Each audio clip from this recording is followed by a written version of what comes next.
Ahí está. Bueno, se ve bien la pantalla, me escuchan bien, Sí, todo en orden. Ujú. Sí.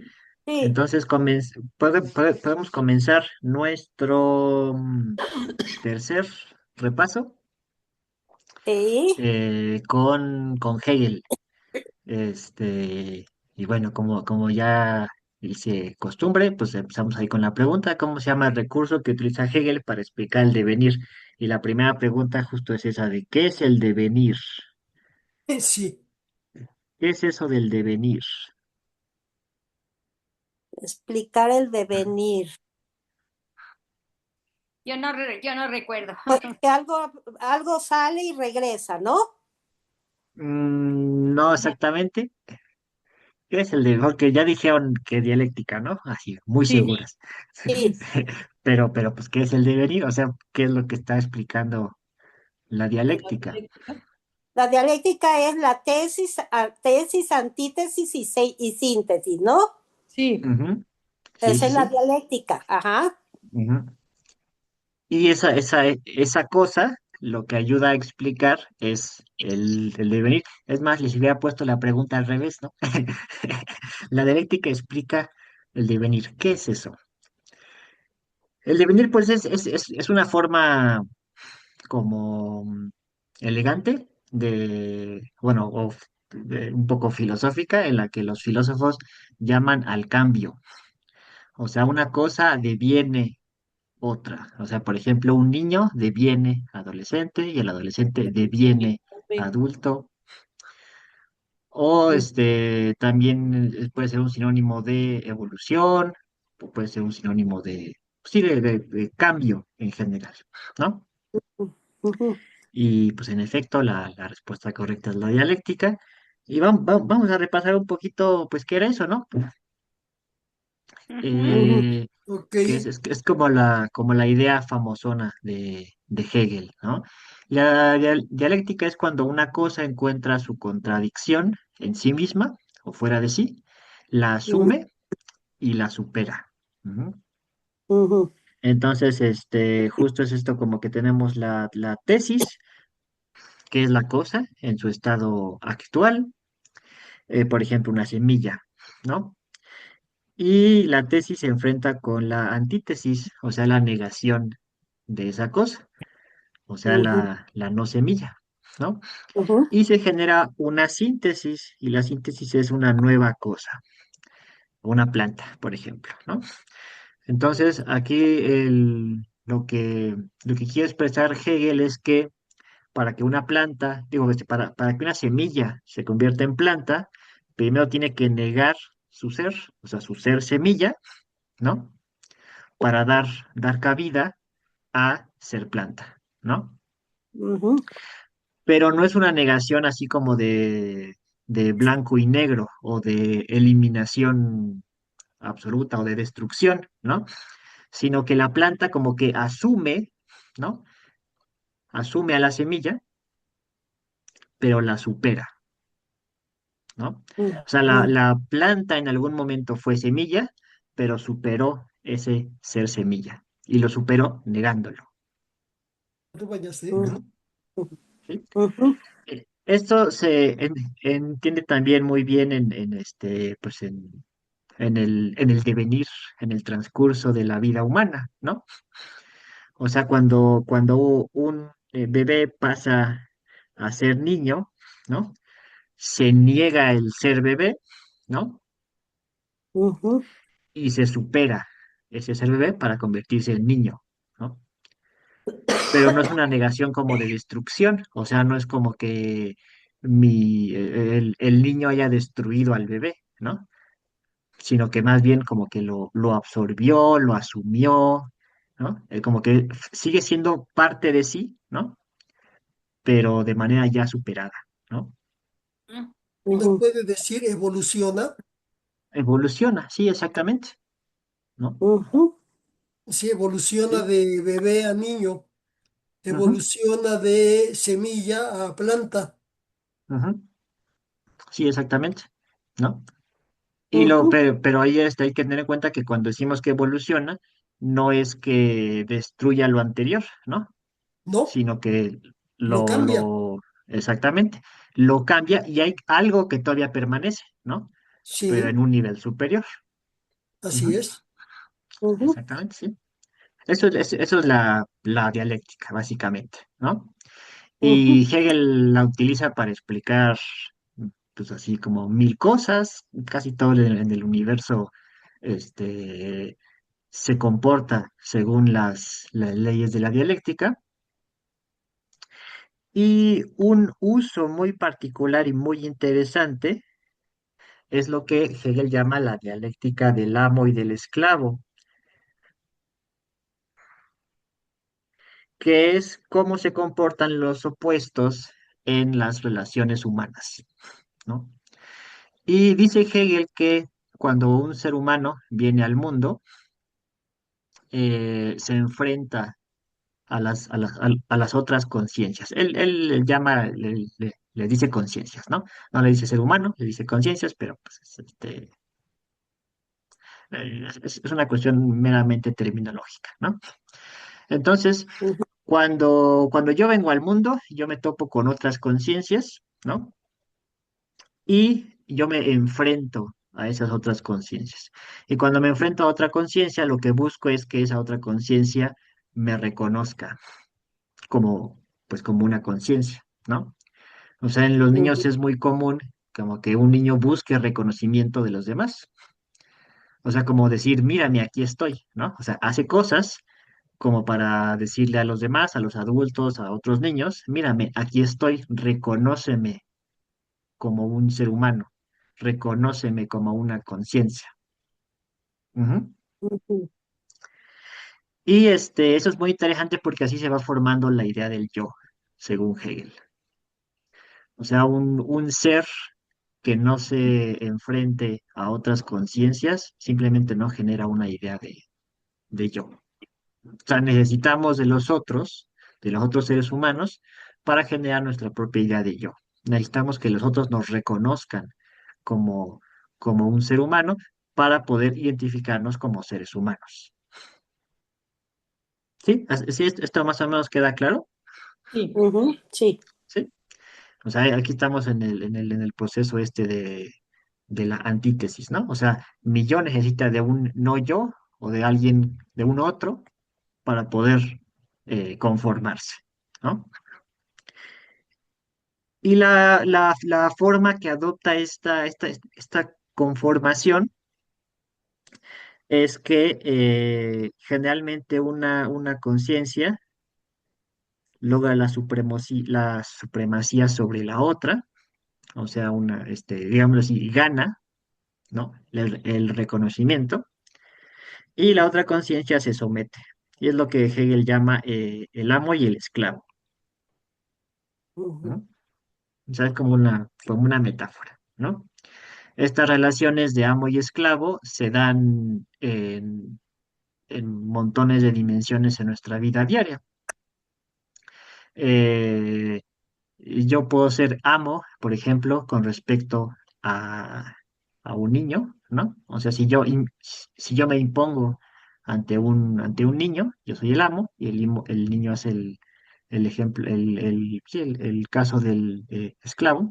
Aunque también puede ser al revés, o sea, si el niño hace un berrinche para que le compre un juguete y yo termino comprándole ese juguete, entonces ahí el niño es el amo, ¿no? O sea, su conciencia se impone sobre mi voluntad y entonces yo ujú, cumplo el papel del esclavo. Ujú. ujú, O también en las relaciones de jefe y de obreros, o todo lo que ustedes quieran, ¿no? O sea, nosotros estamos todo el tiempo como buscando esas relaciones de poder, ¿no? De imponer nuestra conciencia ante los otros, ¿no? Para ser reconocidos. ¿Sí? ¿Se les ocurre algún otro ejemplo en el que, ujú. en el que se den estas relaciones? Una abuela y la nieta También, sí. Totalmente que cierto. termina siendo la nieta el amo. Ujú. Ah, Así es. Sí, sí, sí. Ujú. Y pues es algo que necesitamos. O sea, según Hegel, siempre necesitamos reconocimiento del otro, ¿no? No podemos vivir una vida sin reconocimiento por parte de los otros seres humanos. Ujú, O sea, por ejemplo, Gons, yo me construyo a través de los otros, ¿no? ¿Es esto? ujú. Exactamente, exactamente. Ujú, Eso es bien interesante, ¿no? Porque generalmente uno dice, es que yo soy lo que quiero ser, ¿no? Y yo construyo mi propio destino y así como que muchas veces se vende este pensamiento de que solamente yo dirijo mi vida, ¿no? ujú, Pero pues no es cierto. En realidad, construimos nuestra vida o nuestra personalidad, nuestro yo, con base en nuestras relaciones con las otras personas. ujú, Ujú. O sea, no existe ningún ser humano que sea 100% independiente. ujú, Simplemente no sería un ser humano, sería, no sé, a lo mejor un animal o un dios, pero un ser humano no sería, definitivamente. Ujú, ujú, Sí, ahí están las identificaciones, ¿no? También. ujú. Sí, sí. Ahora bien, es un hecho que no tenemos esta relación de amo y esclavo como algo absoluto, como algo fijo, ¿no? O sea, en los ejemplos que hemos dado, pues a veces soy amo, a veces soy esclavo y así, ¿no? ujú, Eh, y esto es pues porque los papeles se invierten, ¿no? Eh, como el amo depende del reconocimiento del esclavo, el esclavo se puede rebelar, o sea, puede decidir no darle reconocimiento, ¿no? Y entonces los papeles se invierten, ¿no? El esclavo se vuelve amo y el amo se ujú, vuelve esclavo, ¿no? ujú, Tenía mi papá un cuadrito que decía, en esta casa mando yo, cuando Ujú. no sé qué me deja, cuando mi mujer me deja, Ajá. ¿eh? Sí, Sí, sí, me acuerdo haberlo visto. Ajá. ujú, en esta casa mando Sí, yo. sí, sí, creo que decía así algo así como, este, en esta casa mando yo y tengo el permiso de mi mujer para decirlo o alguna cosa así, ¿no? Algo así, ¿eh? Ajá, sí, sí me acuerdo haberlo visto. ¿Quién sabe dónde habrá quedado? Pero pues sí, o sea, es esta idea de que los papeles de amo y esclavo se invierten constantemente, ¿no? Digo, idealmente uno siempre querría jugar el papel de amo, ¿no? O sea, ser aquel al cual se le reconoce, ¿no? Pero ujú, pues esto no ocurre y pues nosotros también tenemos que dar reconocimiento a otras personas, este, pues porque así se construyen los seres humanos, ¿no? Una persona que nunca diera reconocimiento a otros, pues sería tal vez ay, ¿cómo se llaman estos? Sociópatas, ¿no? O sea, alguien que no ve como seres humanos a los demás.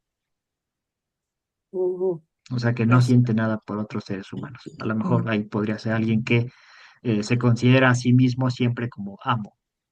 Pero bueno, ujú, Hegel no llegó a pensar ese tipo de casos, aunque pueden ser interesante problematizarlos desde su filosofía. Ujú. Y esto no solamente ocurre con los seres humanos individuales, sino también con los grupos sociales. Ujú. Eh, y con grupos sociales me refiero incluso hasta países, ¿no? O sea, para que un país forje su identidad, necesita ser reconocido por otros países. Y en el plano de las relaciones internacionales, también está esta cuestión de ser amo y esclavo. Ujú. O sea, hay países que dominan y otros que, este, pues que hacen caso, ¿no? Aquí los cambios de convertirse a amo y esclavo son más lentos, ¿no? O sea, no son tan inmediatos como en la vida cotidiana, pueden tardar muchos años, incluso siglos. pero pues también necesitamos de un otro para poder construirnos nuestra identidad como país, ¿no? Incluso también en otros tipos de agrupaciones, no solamente como país, sino en agrupaciones, por ejemplo, de carácter religioso, ¿no? O sea, uno se da cuenta de qué tipo de religión tiene hasta que se enfrenta con alguien que piensa diferente. Ujú, Y esto es muy interesante, o sea, por ejemplo, leí hace poquito que Japón estuvo durante muchísimos años aislada del resto del mundo y en Japón no existía la palabra religión hasta que se toparon con los chinos y se dieron cuenta de que los chinos pensaban diferente que ellos. O sea, en el idioma japonés simplemente no existía el concepto de religión, ¿no? O sea, ellos no habían construido una identidad religiosa porque no se habían topado con alguien que pensara diferente, o sea, con el otro, con la negación de sí mismos. ujú, Ujú. Y así en todo, así en todo. O sea, uno realmente se da, bueno, uno solo se da cuenta lo que es hasta que se topa con aquello que no es. O sea, con el otro, con el que piensa diferente, con el que es diferente. Pero ¿No? todo esto es cambiante. Ujú. Sí, sí, sí. ¿Estás pensando en algún ejemplo en particular o por qué lo dices, Tish? Ujú, Pues sí, o sea, puede cambiar. Justamente la dialéctica lo que quiere poner en evidencia, pues es el devenir de las cosas, o sea, el transcurso, la evolución, ¿no? ujú, Y por eso les decía esta cuestión de que a veces uno es amo y a veces otro uno es esclavo. ujú, Ahorita a lo mejor por ejemplo, Estados Unidos es amo, ¿no? O sea, está en el papel de amo y México está en el papel de esclavo a nivel internacional. Pero pues quién ujú, sabe, a lo mejor en un siglo o dos o tres o lo que sea, pues los papeles pueden cambiar. ujú, ujú,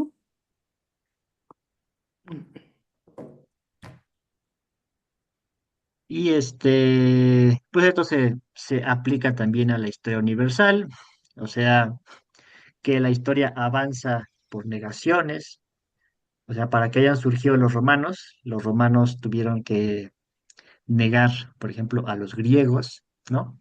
Bueno, los absorben y los niegan. Y luego en la Edad Media se explica como una absorción y una negación de los romanos.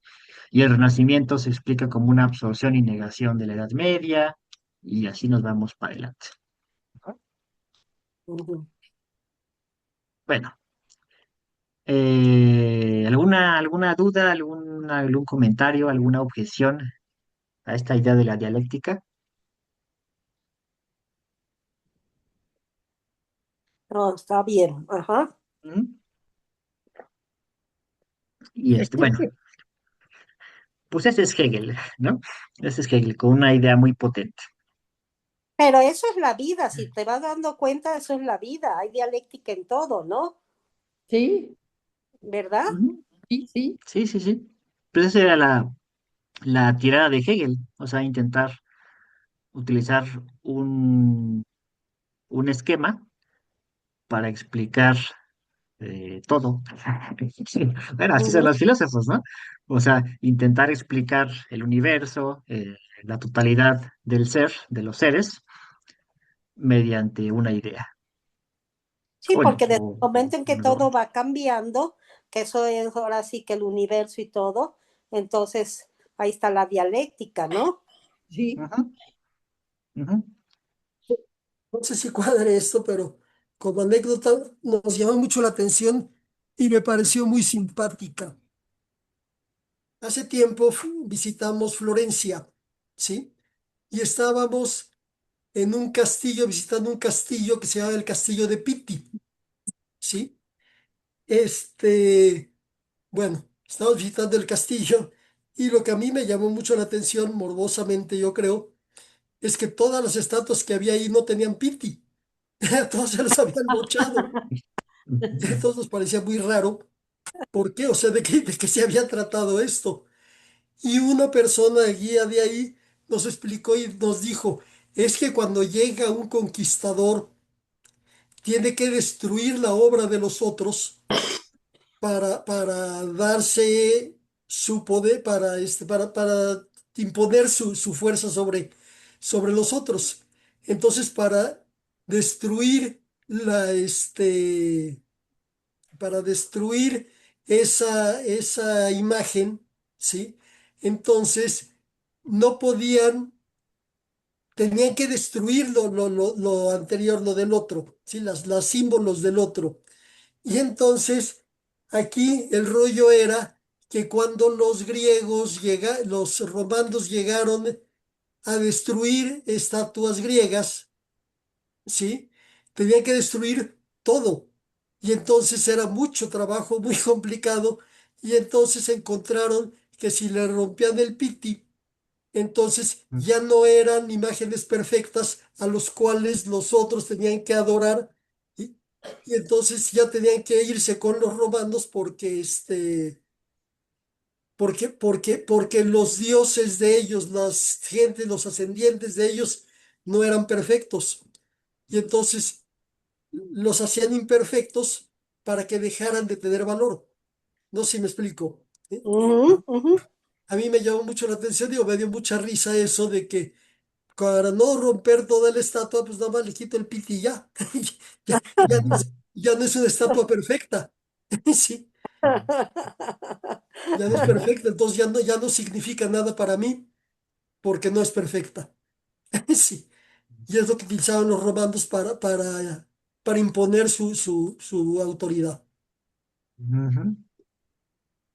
Bueno, Está súper buena esa anécdota, sí, sí, sí, porque los romanos tienen que negar eh, el, ¿cómo decirlo así?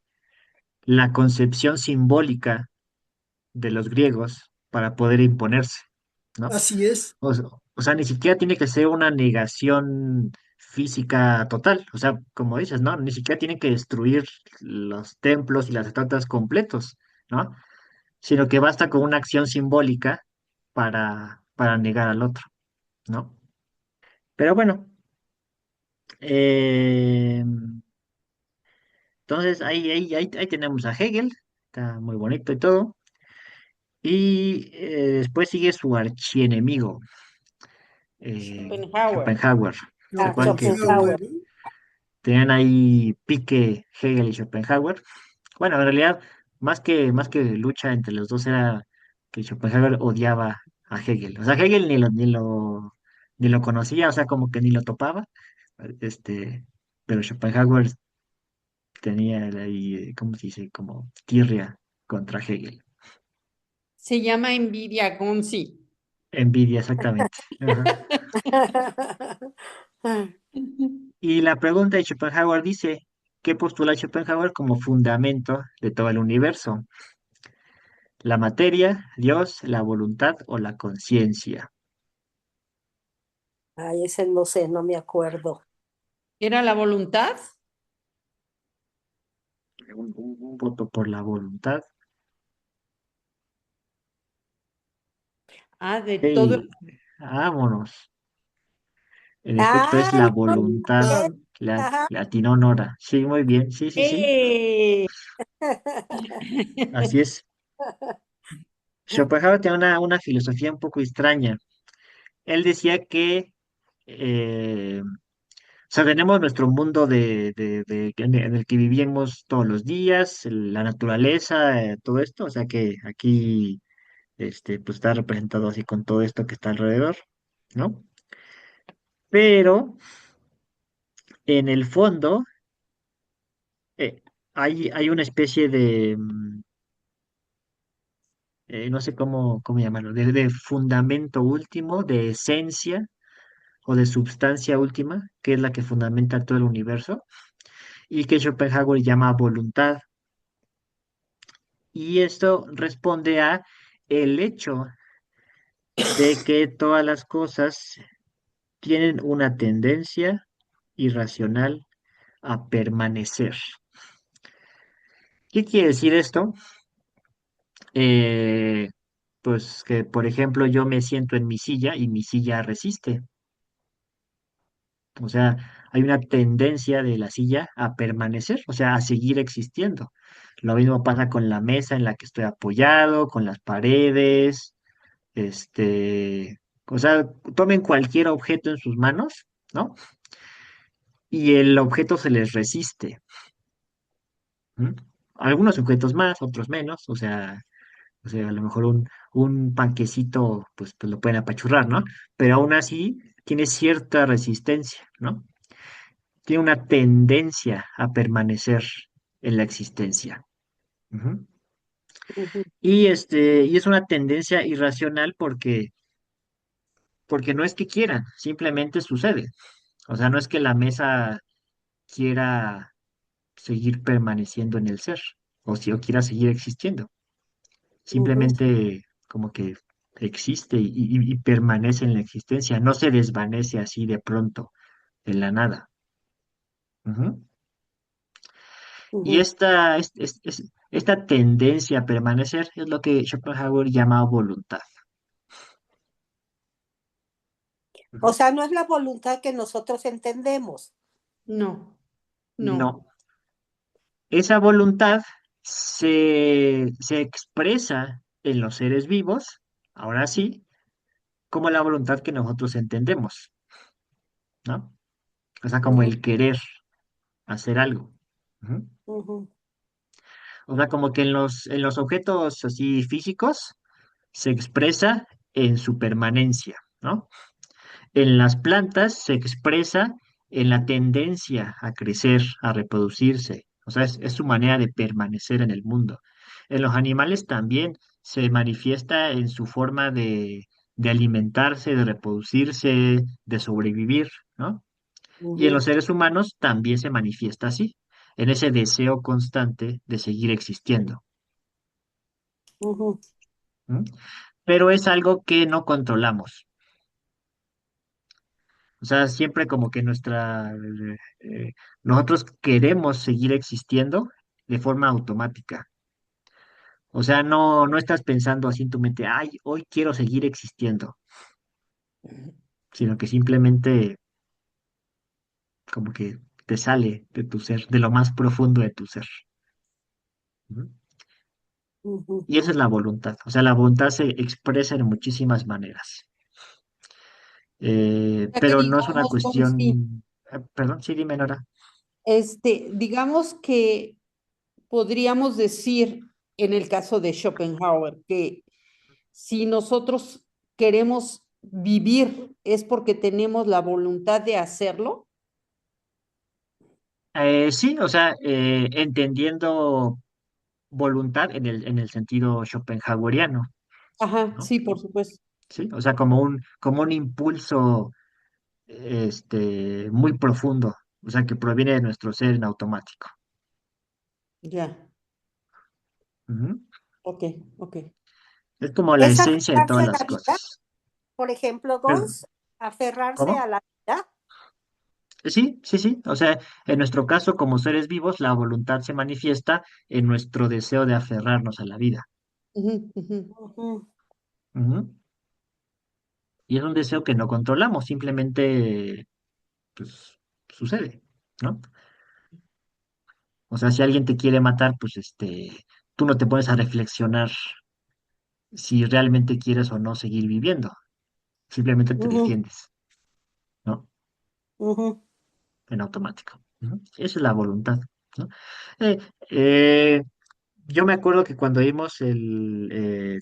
tuvimos la clase de Schopenhauer, comentábamos que a lo mejor el término que utiliza Schopenhauer es un poco desorientador, ¿no? Porque Sí, cuando dice voluntad, nos imaginamos algo como algo humano, ¿no? O sea, un estado psíquico de un ser humano, ¿no? ujú, ujú, ujú, Pero Schopenhauer lo aplica a todos los seres en el universo. Ujú. ujú, O sea, a lo mejor el término es desorientador, pero la idea que tiene Schopenhauer es que, pues sí, o sea, todos los seres en el universo tienen la tendencia a seguir existiendo. Ujú, ¿No? Digo, podemos ser un poquito flojos con el lenguaje y decir, todos los seres quieren seguir existiendo, incluso las mesas, las sillas, eh, las botellas, ¿no? Aunque ahí pues igual, como que el lenguaje nos traiciona porque estamos utilizando ese querer como si fuera un estado psíquico, ¿no? Y ujú, Schopenhauer no lo entiende así, sino que es como una fuerza cósmica que empapa a todos los seres y que los impulsa a permanecer en la existencia. ujú, ¿Sí? ¿Queda más o menos claro? Sí, ujú. Sí. Ujú. Y en la vida humana, ahora sí, ya de manera particular, eh, bueno, podemos interpretarlo como sigue, con los siguientes puntos. La vida consiste en voluntad, o sea, cualquier vida, y en especial la vida humana, ¿no? O sea, los seres humanos queremos existir y queremos seguir existiendo. De hecho, por eso nos reproducimos, dice Schopenhauer, ¿no? El tener hijos y nietos, etcétera, es una forma en que queremos seguir existiendo en la posteridad. Ujú. O sea, esa voluntad es un constante querer.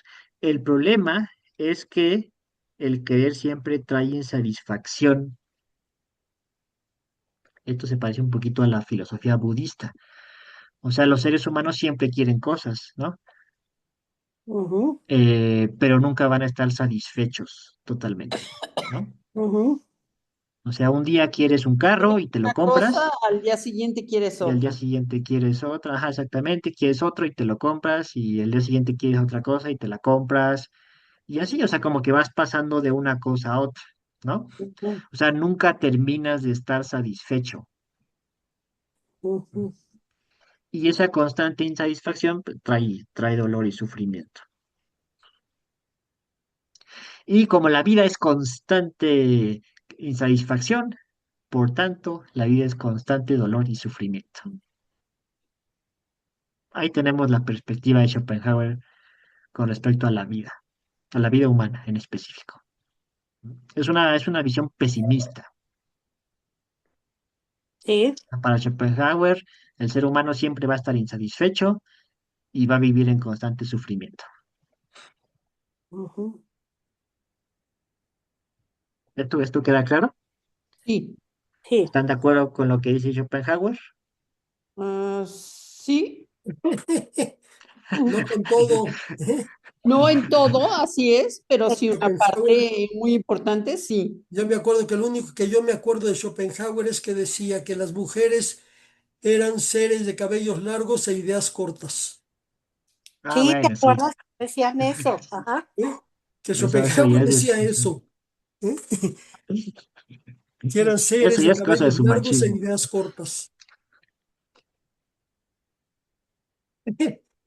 Y por eso Eso ya es obviamente cosa mis de hermanas su lo machismo. odiaban. Pues sí. Pero bueno, como les digo, eso ya es cosa de su machismo de Schopenhauer. Sí. Sí, ya no, eso, eh, habrá sido También muy de genio su y todo, pero pobreza en también, la comprensión de las mujeres. ¿Mandé? sí, sí, También exactamente. mucha pobreza en la comprensión de las mujeres. Totalmente. Sí, o sea, le iba muy mal con las mujeres, ¿no? Sí, claro, Es se muy nota, probable. Gonzi. No hay Claro. más. Ujú. Así es, y se enojó. Es muy Que probable. por Vivía cierto, soltero, ¿eh? Vivía soltero, sin que hijos y todo lo demás. ¿Eh? sí, sí, totalmente. Que por cierto, no sé si llegaron a ver la noticia de un chavo que mató a otro en una preparatoria de la UNAM, Ay, qué Hace horror, ¿no? poquito. ajá, hace poquito. En un Y que, CCH, ¿no, Gus? ajá, exactamente, en un El CCH, CCH ¿no? de aquí de la Jusco, ¿no? Ujú, Sí, Sí, Ah, qué así horror. es. Y lo que vieron era precisamente que en sus redes sociales traía ideas como esas, o sea, así como de un resentimiento contra las mujeres porque no le hacían caso, ¿no? No, ujú, Y entonces mm, lo que hizo fue, pues, a ti si te hace caso las mujeres, pues toma, ¿no?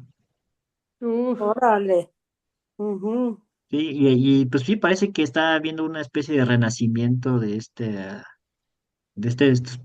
como pensamiento machista eh, de, pues sí, del siglo XVIII, ¿no? Casi, casi. O sea, y pues está muy tremendo. O sea, la verdad es que sí está muy tremendo. Y desgraciadamente luego pues usan a los filósofos como justificaciones, ¿no? Y mm, sí, como héroes, ¿no? Así como, es que Schopenhauer decía eso, pues como Schopenhauer era muy listo, pues yo también, ¿no? Aunque pues en realidad pues es todo lo contrario, o sea, como que esas son las cosas este, justo por las cuales no deberíamos recordarlo, ¿no? ujú, O sea, como que la gente luego no hace caso a las propuestas positivas de estos filósofos y ujú. se y pues hacen caso a estas cosas, a esas frases que son muy famosas y que a veces deslucen la Que brillantez forman de también, un ¿no? De filósofo. forman. Ujú. Ujú, Así es, sí, sí, sí, es bastante triste eso, así es. ujú. Este, pero bueno, para eso estamos aquí, para aprender un poco más de Schopenhauer. ya. Y pues sí, en efecto, Schopenhauer creía que la vida era una desgracia constante. Su propia vida, él no la llevaba con mucha sabiduría práctica, que digamos. Ujú. Pero pues tenía una mente muy, muy ágil y una mente muy, muy brillante y muy clara. Em, y pues él como que hace una propuesta para enfrentarse a este pesimismo de la vida. Eh, entonces, bueno, pues lo que decía es que si el deseo causa sufrimiento, entonces lo que hay que hacer es eliminar el deseo. O sea, así de simple, ¿no? ¿Y cómo eliminamos el deseo? Según Schopenhauer, podemos hacer dos cosas. Involucrarnos en la contemplación del arte, ¿no?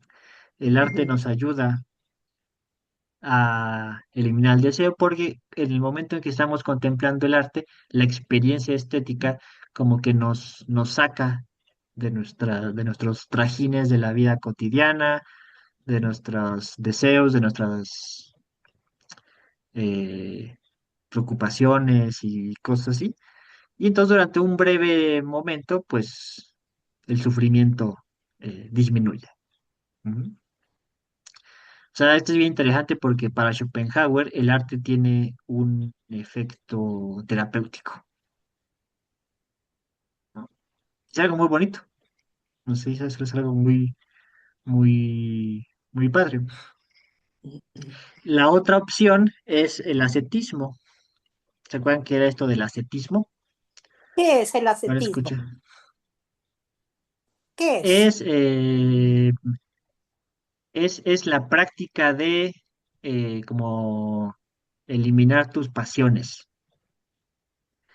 Los ascetas eran personas bastante famosas en el cristianismo primitivo, o sea, en estas personas como se dice, como ermitaños, ¿no?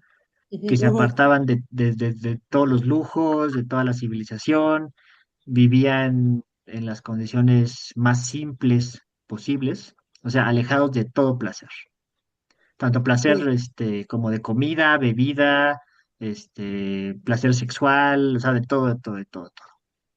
Ujú. ujú, Eso era una seta. ujú, Entonces, el ascetismo es la práctica esa de alejarse de todos los placeres sensibles, ujú. ¿no? Oye, Gonz, entonces yo estoy Ujú. pensando que este cuate que es Schopenhauer tiene mucha influencia de Buda, porque Buda decía eso del sufrimiento, que el sufrimiento es causado por el deseo y no sé qué, ¿verdad? Totalmente, totalmente. Schopenhauer tiene mucha influencia de la filosofía hinduista Ujú, y él lo reconoce. O sea, él es de los primeros filósofos que comienzan a leer filosofía hinduista y le empieza a incorporar en su propia filosofía. Ujú, Ujú. Ahora que Schopenhauer mismo no era nada asceta, o sea, era ujú, todo lo contrario. ujú, Y cuando le recriminaban, oye, pero tú estás teniendo esta filosofía que dice que hay que eliminar el deseo y no sé qué cuánta cosa. Schopenhauer pues decía, no, pues yo nomás te estoy diciendo qué es lo que puedes hacer, ¿no? Que yo ujú. lo haga, pues es otra cosa, Yo pero nomás lo digo. exactamente, yo nomás lo digo, pero pues que yo lo haga es otra cosa, ¿no? Ujú, Y así puedes eliminar la voluntad. Bueno, puedes no eliminarla totalmente, pero sí como aplacarla, ujú, ujú. y aplacar un poquito el sufrimiento.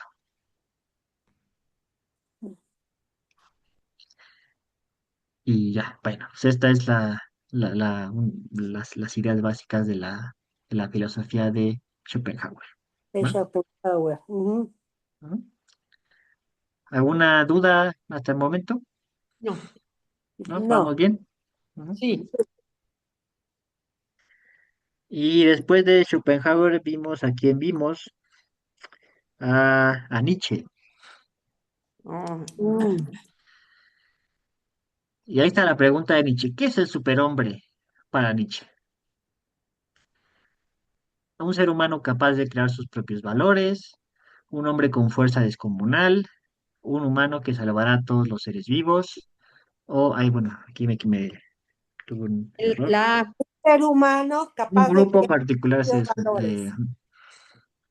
a ver, ya va una votación por esta, ¿no? no, la A. La A, la letra La A. A. Ajá. En efecto, el superhombre, según Nietzsche, es un ser humano capaz de crear sus propios valores. Ujú. Ajá. Recordemos que esta última es la forma equivocada en la que fue interpretado por los nazis, ¿no? Lo que era un superhombre. O sea, los nazis Ujú, pensaban que los superhombres eran un grupo de personas, así literalmente un grupo de personas, una raza, ¿no? Superior a otras personas, ¿no? ujú, Pero pues no tenía nada que ver, ¿no? Ahorita volvemos a recordar en qué consistía eso, ¿va? ujú, Sí. Pero antes de llegar al superhombre, eh, Nietzsche distinguía en los seres humanos dos fuerzas vitales: lo dionisíaco, que es lo irracional, lo pasional, y lo apolíneo, que es lo racional y lo intelectual, ¿no? O sea, como que para Schopenhauer nada más existe esto, ¿no? O sea, porque para Schopenhauer la voluntad es irracional, es puro deseo irracional, ¿no? ujú, ujú, Pero Nietzsche dice, no, no, o sea, en todos los seres humanos existen estas como dos fuerzas vitales.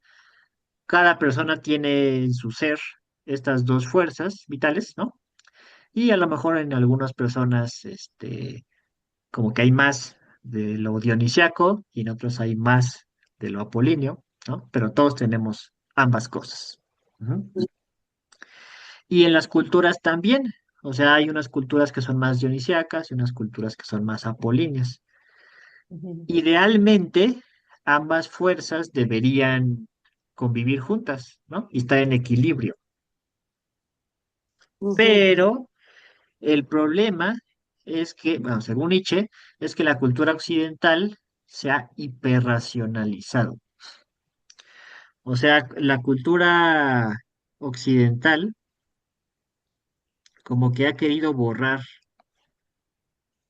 lo dionisiaco. ujú, O sea, cuando, por ejemplo, Aristóteles y Platón y todos los filósofos griegos definen al ser humano como un animal racional, ujú, están borrando todo lo dionisiaco en el ser humano.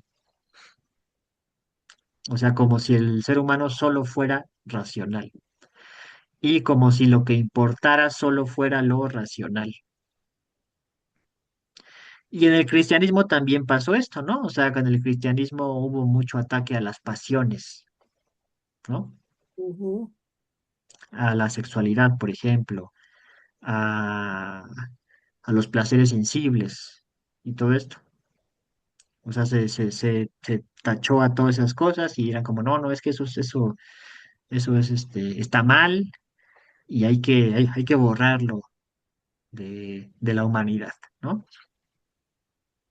Y entonces, con lo que se ha quedado la cultura occidental es simplemente con lo apolíneo, lo racional. Pero si los seres humanos constamos de ambas cosas, de ambas caras, pues entonces estamos negando una parte de nuestro propio ser. ujú, Ujú. Y al negar una parte de nuestro propio ser, pues, pues pueden pasar cosas, muy feas, como que, por ejemplo, Nietzsche dice que muchas de las matanzas y conquistas y cosas así se han justificado racionalmente. O sea, siempre ha habido gente que las justifica racionalmente, ¿no? Con la idea de que si está justificado racionalmente, entonces es bueno. Pues como lo que ocurrió, por ejemplo, aquí en América, cuando llegaron los españoles, hubo filósofos que intentaron justificar la matanza de los indios, aludiendo a cuestiones como de que hay que civilizarlos y cosas así, ¿no? Y entonces como decían, ah, pues ya lo justificamos racionalmente, entonces está bien, ¿no? ujú. Y pues Nietzsche dice, no, no, no. O sea, que algo sea racional no significa que sea Bueno, correcto. Ujú. Así es. Como un Bueno, poquito como la influencia de Kant, o sabes que, bueno, Kant habla del deber y no sé qué, pero habla también mucho Kant de la parte racional, ¿no? ujú. ¿O Sí, de no? hecho, sí, sí, ese es un muy buen comentario, porque de hecho Nietzsche odia a Kant con todo su ser. Bueno, odia la filosofía kantiana, ujú, Mm, porque la filosofía kantiana es pura racionalidad, ¿no? ujú, O ujú, sea, el deber kantiano, si ustedes se acuerdan, es como que tú tienes que pensar cuando algo es tu deber, independientemente de tus emociones, ujú. ¿no? O sea, Siempre como que eh, sí, sí, esto es pero como que tu parte dionisíaca no importa, ¿no? O sea, tienes que Mm, borrar tu parte dionisíaca cuando cumples con tu ujú, deber. O sea, ujú, ignora tus pasiones, tus emociones, todo eso. sí, ujú. pero yo creo que también hay lugares y lugares, ¿no? ¿Cómo que, Ujú. Nora? Sí, o sea, como decía Kant, hay lugares donde es importante, sí, lo apolíneo, lo racional. Si tú tienes un deber hacia las cosas, ¿no? Tienes que cumplirlo, independientemente de lo pasional o lo irracional. Ujú, ujú, Sí, sí, bueno, yo creo que Nietzsche diría sí, ok, pero no borres lo dionisíaco tampoco. O sea, porque para Kant toda la moralidad depende en el deber racional, así toda la moralidad depende en tu deber racional, ¿no? Y lo que diría Nietzsche es, no, no es cierto. O sea, si por ejemplo tu moralidad te dice, o sea, tu deber racional te dice no mientas, pero hay veces en las que tienes que mentir para salvar un ser querido, por ejemplo. O sea, si por ejemplo, van a matar a tu hijo y tú lo escondes y llegan los asesinos y dicen, ¿dónde está? ¿No? Y tú mientes y dices, no, pues no sé, y a lo mejor sí sabes, ¿no? O sea, Bueno, o sea, ahí Kant te diría, lo racional según el deber es decir la verdad, ¿no? ay, ujú, sí que me disculpe, pero no, porque, oye, el primer punto de la moralidad es la salvación de la vida humana. Bueno, para Kant no. Ajá, sí, O sea, no, para mí sí. Para Kant no, sí, o sea, sí, sí, o sea, es una crítica muy válida. O sea, para Kant la moralidad depende en el cumplimiento de tu deber, ¿no? Así siempre, siempre, siempre. Eh, pero justo lo que le critica a Nietzsche es, pero es que hay muchas cosas que entran dentro de la moralidad y no tienen que ver con el deber racional, sino con tus emociones. Claro. Sí, también. Ujú, ujú, Ujú. Y Nietzsche piensa que el problema de los filósofos y en general del pensamiento occidental es que se ha olvidado de las emociones y de lo pasional para hacer este tipo de sistemas, ¿no? O sea, Kant es como la cúspide de lo racional. O sea, lo racional encuentra su realización más alta en Kant. Y por eso es un ujú, genio, ¿no? Ahí está muy padre y está muy interesante verlo, ¿no? ujú. Y lo que le critica a Nietzsche es, pero es que dejaste la mitad del ser humano atrás. Sí, O es sea, como el toda yin la y el parte yang pasional. con sí, Ujú. ¿sí? Ándale, ándale, sí. El yin y el yang que solo está tomando una parte, digamos, o lo blanco o lo negro, cuando las dos fuerzas están unidas o Ándale. deberían unirse para tener una identidad, pues, ¿no? Ujú. Sí, sí, sí, ándale. Ujú. Sí, Justo ahora te eso voy a decir algo. Aquí Nietzsche habla de las dos fuerzas vitales en una misma persona, pero yo creo que en la sociedad hay personalidades dionisíacas y hay otras personalidades de apolíneas, ¿no? O sea, Sí, no es nada más que estar dentro de la persona estas dos partes, sino que hay personalidades donde más sobresale una, ¿no? Un aspecto o el otro. ¿Sí sí, me entienden? totalmente, totalmente. sí, Ujú. E incluso hay culturas completas que son más dionisíacas y culturas que son más apolíneas. Que son más apolíneas. Ujú. Ajá. Sí, cierto. Y- Tú piensas, por ejemplo, en los alemanes, pues son más apolíneos. Y tú piensas en los Ujú. latinos y son más dionisíacos, ¿no? sí, Sí, sí, sí. Sí, sí, sí. Ujú. Y Nietzsche pues se está quejando contra los suyos, contra los alemanes, ¿no? Sí, claro, él es alemán. Ajá. Ujú. O sea, él se ha dado cuenta que los alemanes que dicen, ay, sí, pura razón, pues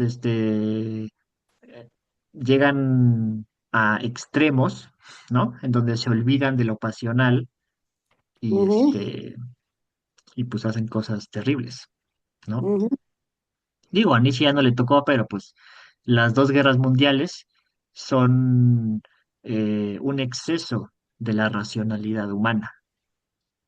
ujú. Ujú. Sí. Pues porque, pues porque ahí vemos cómo la ciencia se pone, funciona para hacer armas, por ejemplo, ¿no?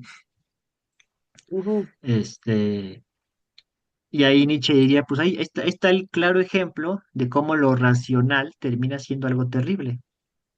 ujú, acaba siendo irracional y pasional. Ajá, pero creyéndose bueno Ajá, porque está justificado por la ciencia, ¿no? así es. O sea, ese es el problema. Ese es ujú, el verdadero problema, ¿no? ujú,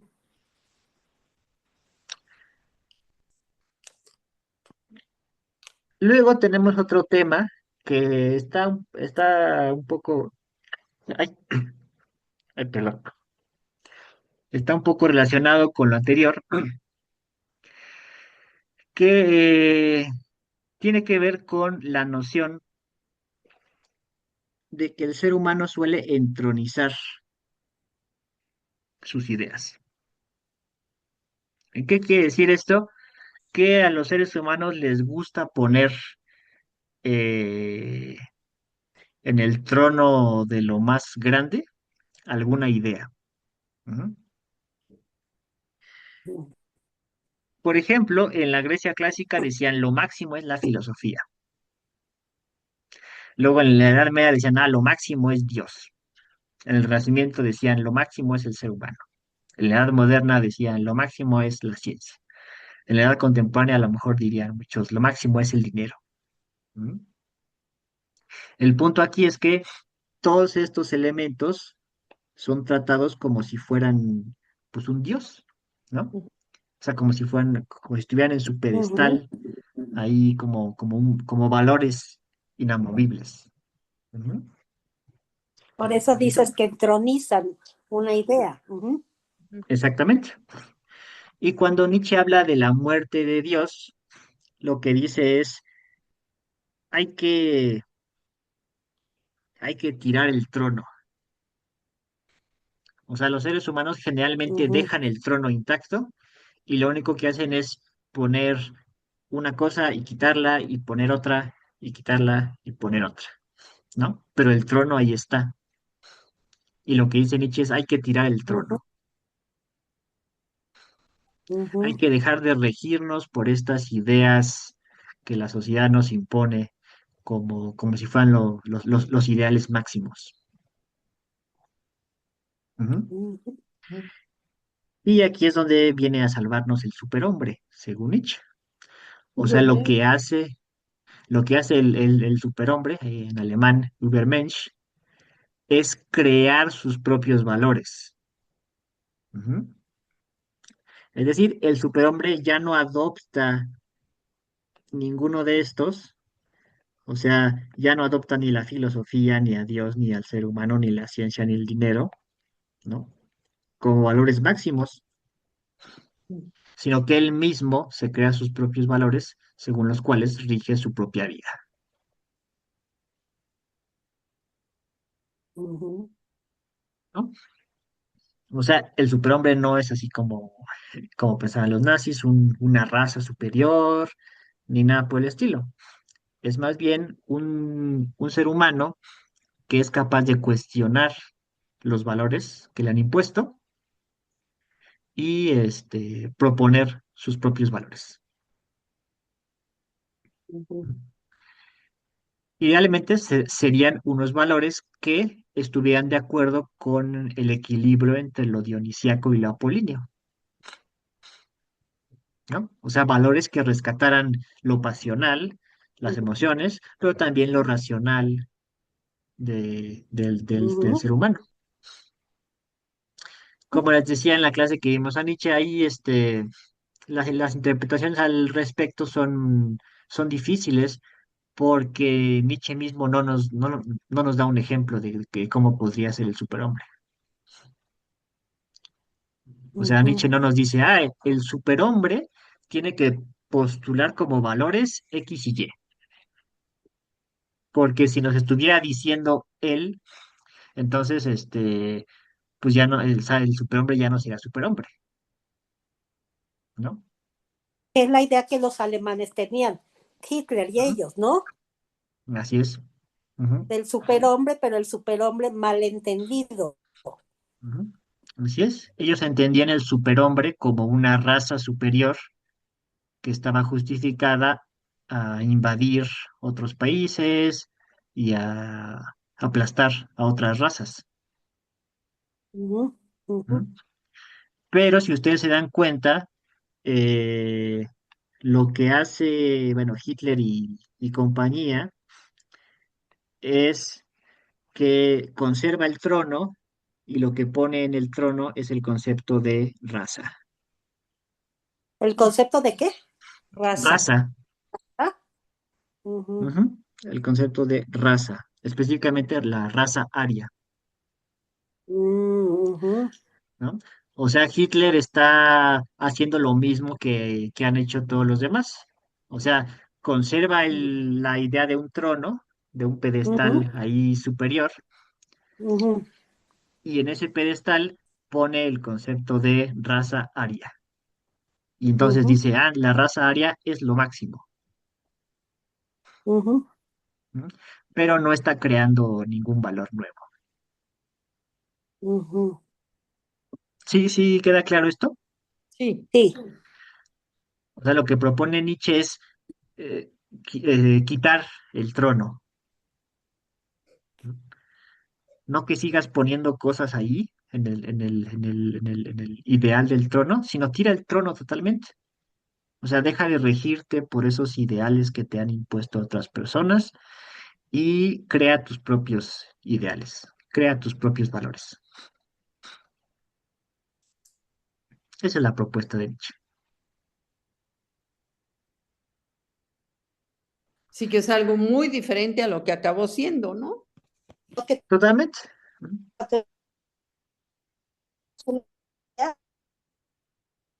¿Cómo, Tishita? No te escuchamos.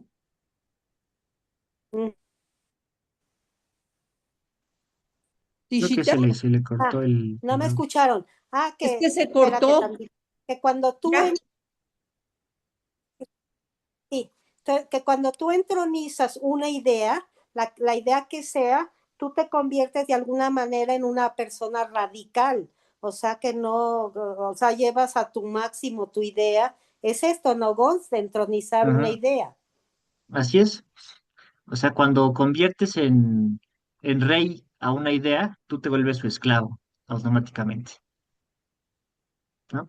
Si tú pones Tú en el te vuelves trono, esclavo. Ajá. ajá, si tú pones en el trono la idea de el dinero, te vuelves esclavo del dinero. Claro, Sí, Si tú claro. pones en el, Ujú, en el trono la idea de raza, te vuelves esclavo de la idea de raza, ujú, sí. ¿no? Que igual es lo que pasa con los gringos últimamente, ¿no? Bueno, y con todos los partidos de ultraderecha últimamente, ¿no? O sea que los gringos dicen, yo tengo como ideal la nación de Estados Unidos, ¿no? Ujú, Y se convierten ujú, en esclavos de esa idea. claro. ujú. Ujú. ¿Sí queda claro esto? Sí. ¿Mm? Sí. Va. Y nuestro último filósofo del repaso es Marx. Ujú. Esta sí se las puse más difícil, creo. Creo que es la pregunta más difícil de las que he puesto. ¿Y qué es la plusvalía para Marx? A, el valor que tiene la mercancía en el mercado. B, el valor generado por un trabajador que no es pagado y mediante el cual el patrón se enriquece. C, el valor agregado a una mercancía por la oferta y la demanda. Y D, el salario justo del trabajador. B, la letra B, el valor generado por un trabajador que no es pagado y mediante el cual Sí. el patrón se enriquece, ¿no? Nora, ¿tú qué dices? Pues lo que pasa es que tienes razón, pero hay varias que también me parece que también se Sí, pueden entender así como plusvalía, pero, como el pues ahí valor les agregado va. a una mercancía por la oferta y la demanda. Ah, ok, es el valor Yo, generado por el trabajador. Ok, sí, ujú, Que no es pagado, o sea, no se lo pagas al trabajador y el patrón con ese dinero se enriquece. sí, ok. ujú, sí. Ujú, Marx es difícil porque tiene un montón de conceptos de valor. O sea, en su ujú, Sí, filosofía hay porque un también, montón ajá, de el valor conceptos ahí agregado a una de valor. mercancía por la oferta y la demanda. O sea, todos estos que les puse aquí son conceptos que Marx trabaja, ¿no? Sí, así es. Pero ujú, específicamente la plusvalía, ahí la palabra lo dice un poquito, ¿no? Plus es extra, es lo La que va valía más allá, extra. Ajá. y la valía es el valor. O sea, ujú, la plusvalía es aquello que el trabajador produce, ¿no? O sea, eso extra que el trabajador produce, pero que el patrón no le paga. ujú, Ujú. Bueno, ahorita mismo vamos a profundizar más un poquito, pero recordemos rapidísimo las ideas básicas antes de eso, ¿no? La primera es que, según Marx, el hombre se realiza en su trabajo. Esto no sé si se acuerdan. Es esta idea de que los hombres, al ser humano, por naturaleza le gusta trabajar. Y uno ujú, dirá, no, pero pues a mí no me gusta trabajar, ¿no? No, no, pero la idea es que un ser humano para sentirse pleno tiene que estar haciendo cosas. ujú, Ujú. Tiene que producir cosas, ujú, ¿no? O sea, no necesariamente que uno diga, "Ah, es que me encanta estar en mi escritorio 8 horas diarias contestando correos electrónicos". O sea, no, no, o sea, a nadie le gusta eso, ¿no? Cuando Marx dice que el hombre se realiza en su trabajo, es que el hombre es un ser humano porque puede producir cosas. Y en la producción de esas cosas se siente como identificado, se siente pleno, ¿no? ujú. Em, y eso, pues sí es cierto. Bueno, al menos yo estoy de acuerdo con esta idea básica. O sea que los seres humanos disfrutamos vernos reflejados en nuestro trabajo. O sea, cuando tú haces un buen trabajo y eso se ve reflejado, sientes una satisfacción Sí, muy profunda. sí. Ujú, ¿No?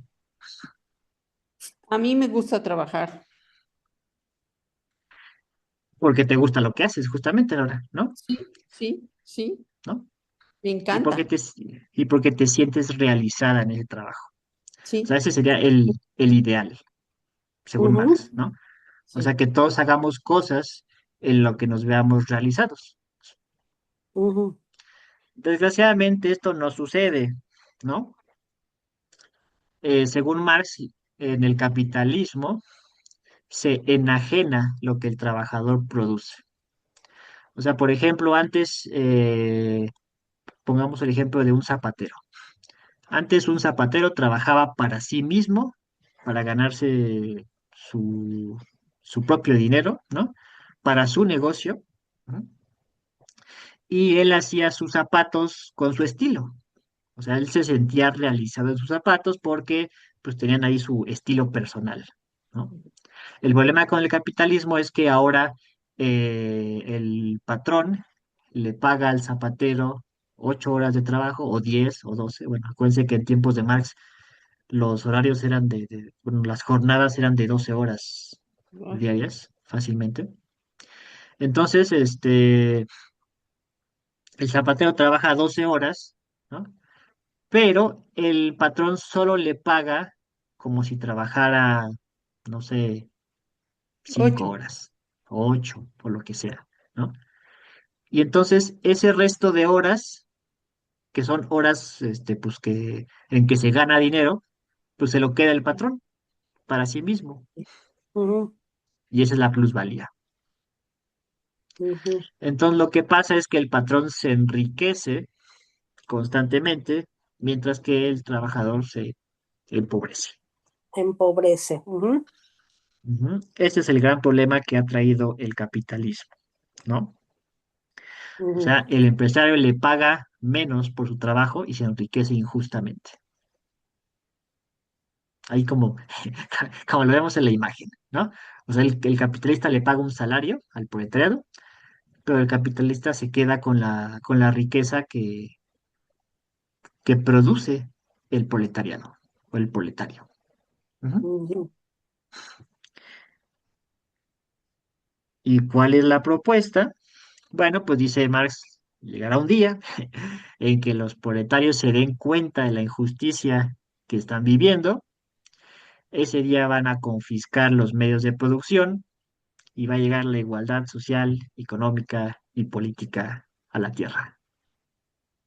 Y ujú, viva el proletariado. ujú, Ujú. Básicamente esa es la idea de Marx. Aquí hay que considerar que Marx pensaba que él estaba describiendo los procesos históricos tal y como iban a suceder.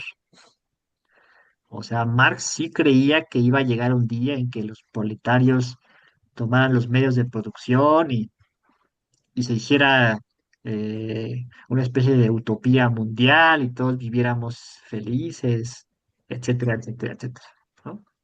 ujú, Eh, pero pues no, o sea, no pasó nada de lo que dijo Marx que iba a pasar, y su filosofía ahora se ha vuelto más bien una especie de ideal. Ujú. O sea, Marx creía que él estaba describiendo, Mm. pero pues es un hecho que no sucedió nada de lo que dijo Marx. Entonces, ahora se interpreta la filosofía del marxismo como más bien un ideal que hay que perseguir por la igualdad social. Ujú. ¿Sí quedó claro esto último? Sí, Sí. Bueno. Sí, ¿Sí? Y ya para terminar el día de hoy, pues les pongo aquí una tablita de, así como la que vimos la clase pasada, para que más o menos se den una idea de, este, pues de cuándo vivieron los filósofos y todo esto, ¿no?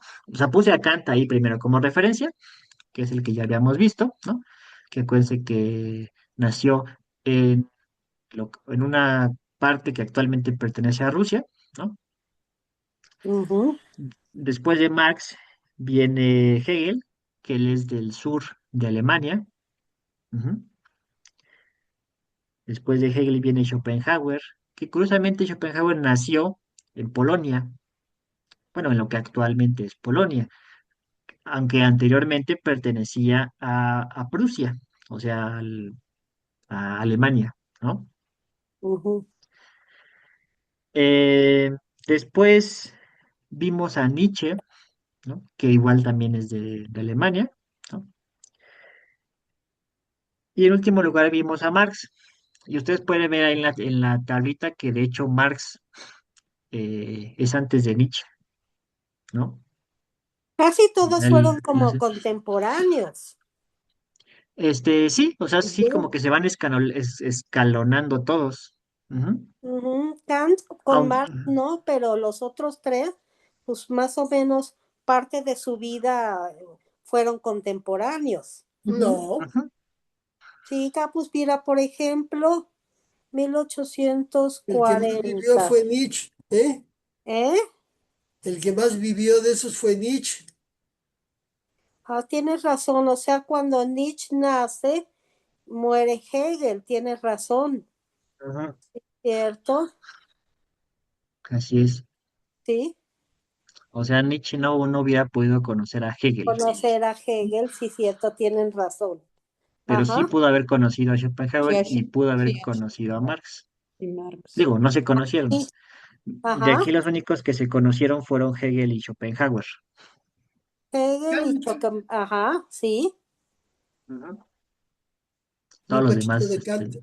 sí, cierto, porque Kant, cuando Kant muere, Marx nace, ajá, sí, sí, sí, y sí, tienes ahí se razón, puede ver sí, también, ¿no? sí, no son Más o menos. contemporáneos, ajá, Oye, Son como Gonz, escalonados, ¿no? Ujú. sí. Sí.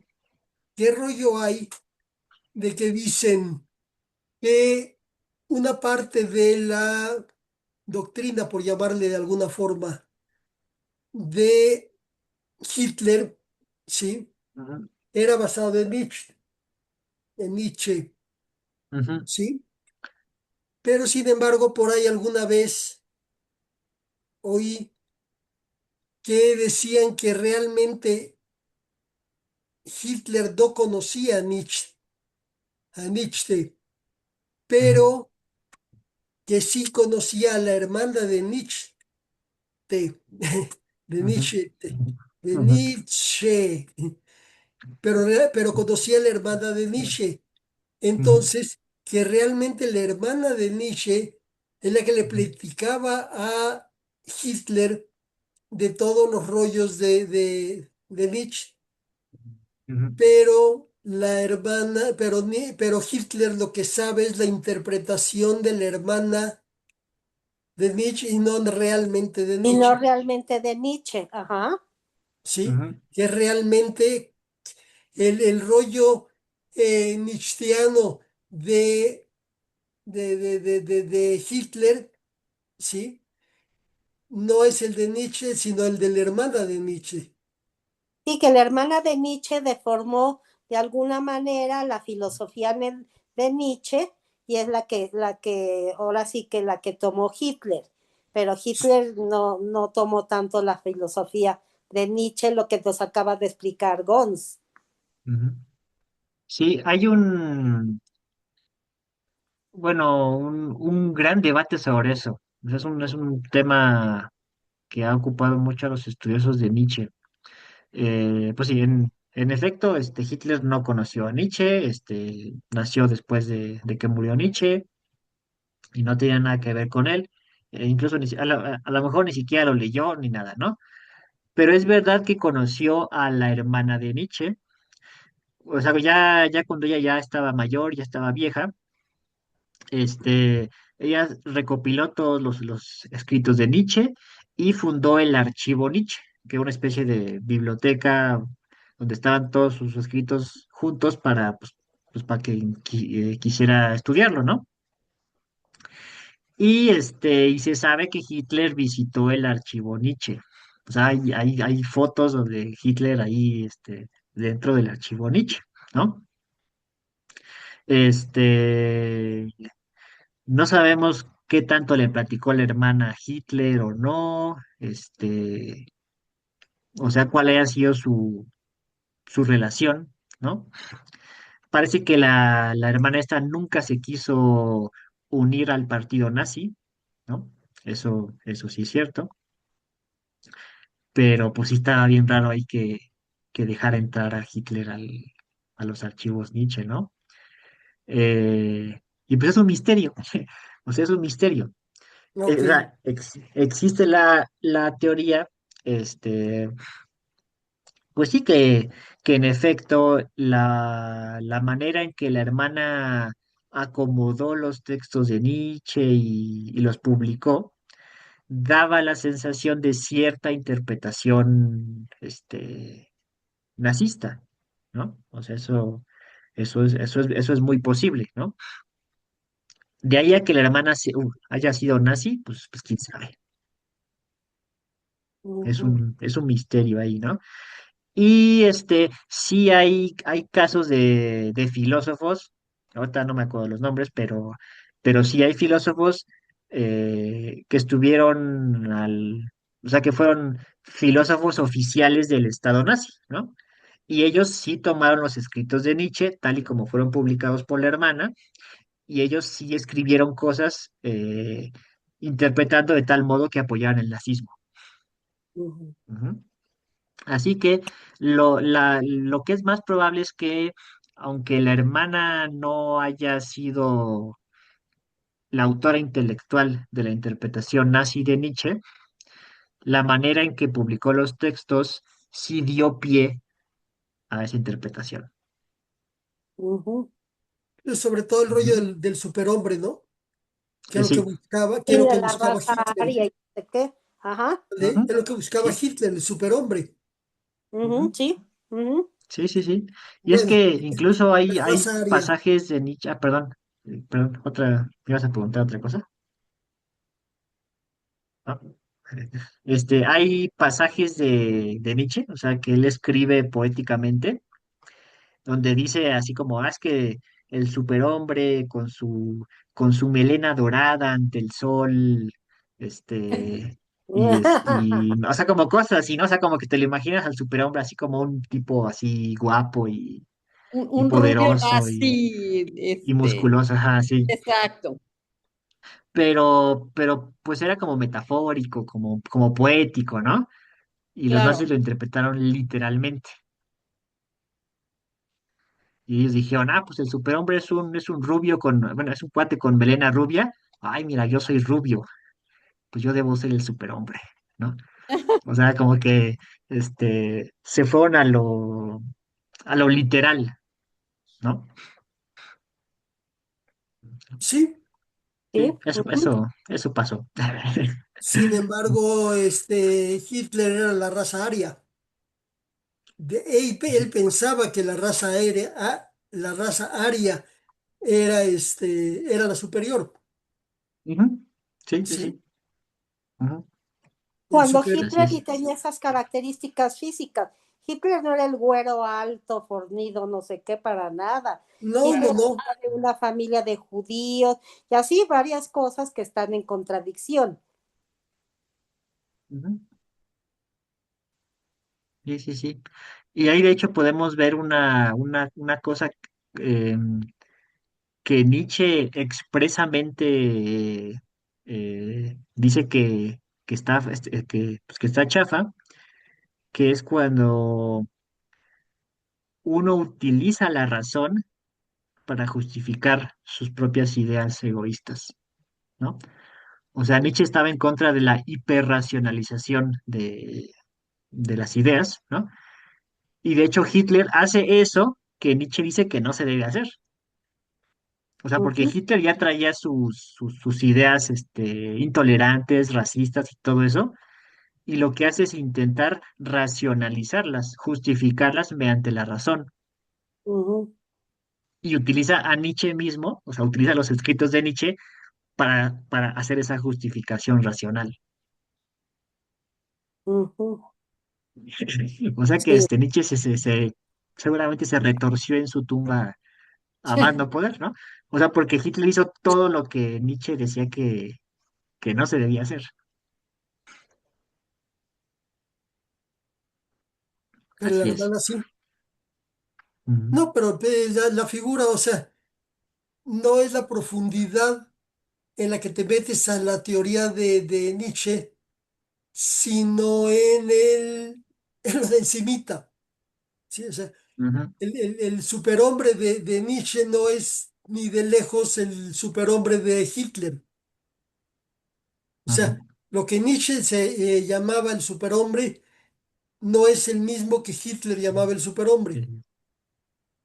¿O sí? claro. No, no, Ujú. no. No, Lo no, que no, pasa es para que nada. para Hitler era muy fácil entronizar y entonces ahí se quedaba, ¿no? Sí, Ujú, ujú. Así es, o pues sea, creo yo. ¿Eh? son ejemplos de cómo se utiliza la filosofía de un autor para fines malévolos, Claro. Así es. ¿Es cierto? Ajá. ujú, ¿no? ¿Qué es lo que les comentaba ahorita que pues también está pasando con Schopenhauer y lo que pasó con Marx también, por ejemplo, con Stalin, ¿no? Que Stalin utilizó el marxismo para hacer igual atrocidades Claro. tremendas, ¿no? Sí, Ujú. Y Sí, pues así pasa, así así pasa pasa. también. ¿Sí? Ujú. Así es, por desgracia, se utiliza Pues los pensamientos de los filósofos a veces o sea, para justificar tus propias sí, locuras, ¿no? efectivamente, Stalin no era el mejor interpretador de Marx, obviamente. Sí, No, no, para nada. Ujú, pero ni no. de lejos, ¿eh? ujú, Ujú. ¿Sí? Lo que Stalin hacía era muy lejos de lo que Marx decía. ¿Sí? ujú. Sí, Sí, Así pues cierto. es. igual. ¿Mm? Ujú. Así es. Y así es como adquieren mala fama a veces los filósofos. Claro. Ujú. También. ¿Mm? Ujú. Así es. Conci, entonces En fin, la próxima clase es el 14. la próxima. Sí, el 14 nos vemos. Perfecto. Ok. Y esa es la tercera clase Ujú. de octubre, ¿verdad, Gons? No, Es la segunda. Es la es la Ah, es la segunda. segunda. segunda. ¿Hoy es la Ajá. primera clase de octubre? Sí, Ajá. Sí, Sí, sí, Ah, y ok. sí. la tercera es el 21. La No, porque tercera, yo les aviso, ¿no? O sea, es en la Sí, próxima cumpleaños de porque semana. es tu Gons y Beto. cumpleaños, Gonzi. Ujú. ¿Ok? Ajá. Entonces, a lo mejor en Entonces, lugar de su cumpleaños de Gons, puede ser hasta el día 28 de octubre, ¿no? ajá, precisamente, Exacto. justamente. Bueno, Ujú. perfecto.